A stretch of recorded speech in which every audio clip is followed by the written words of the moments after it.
When the Minnesota Vikings were fortunate enough to pick up Brian O'Neill at the back end of the second round, number 62 overall in the 2018 NFL Draft, we were thinking, okay, left tackle of the future, let's go, let's get it done. Riley Reiff, yeah, in the second year of his massive free agency deal, kick him over to right tackle. Mike Remmers was still a thing for some god-awful reason, kick him into guard, and then put Brian O'Neill at the mantle where he's meant to be, the left tackle, let him take his lumps, free bird.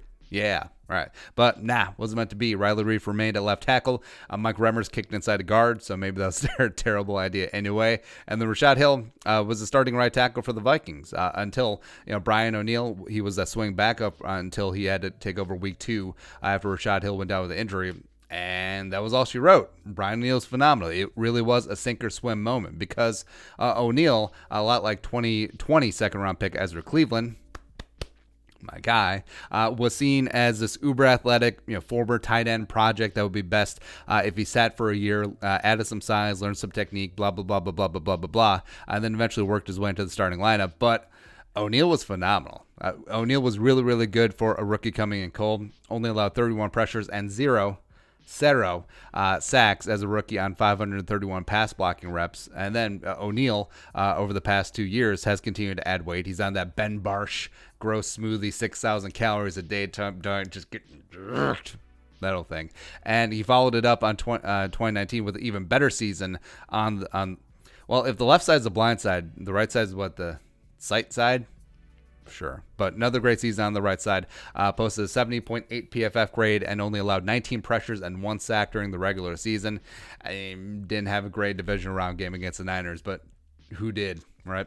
But also his 72.4 PFF pass blocking grade was 7th in the NFL for right tackles, only behind Ryan Ramczyk, former Winona State Warrior.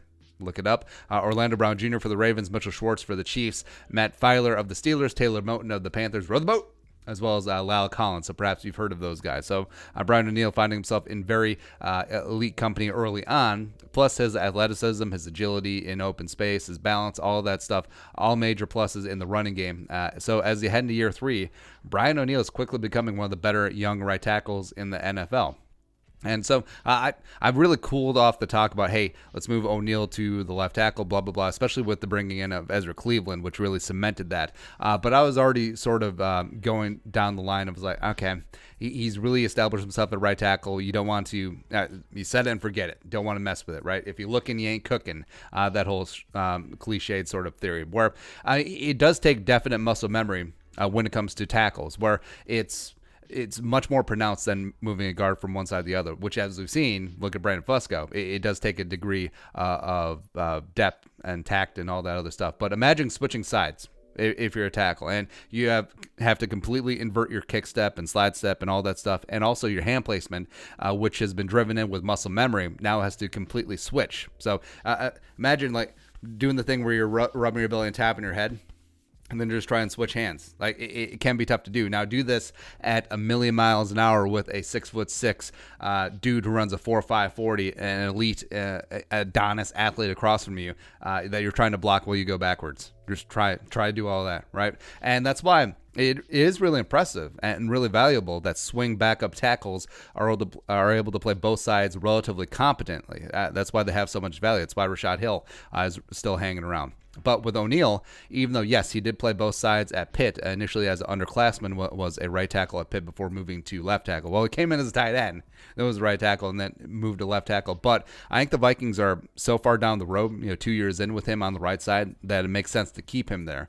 Now, also, if the draft had gone differently for the Vikings, like say somehow the Vikings were blessed enough to end up with Tristan Wirfs, or they ended up with Isaiah Wilson coming out of Georgia, who are much more clear-cut right tackles, then we could have had that discussion where put them at right tackle, kick Reiff inside, which would have made more sense, or kick them inside, and then kick Brian O'Neill to left tackle, because eventually you'd want Wilson or Wirfs to start, ideally at right tackle, or most likely at right tackle. Then we're going to put Brian O'Neill on the left side. You're not going to kick him inside. So that would have made more sense, but with Ezra Cleveland in the building, it just makes sense to keep them on their respective sides, because Ezra Cleveland has been a left tackle at Boise State, never played right tackle, and O'Neill has become one of the better young right tackles in the game. So it all makes too much sense. Maybe that's why it won't happen.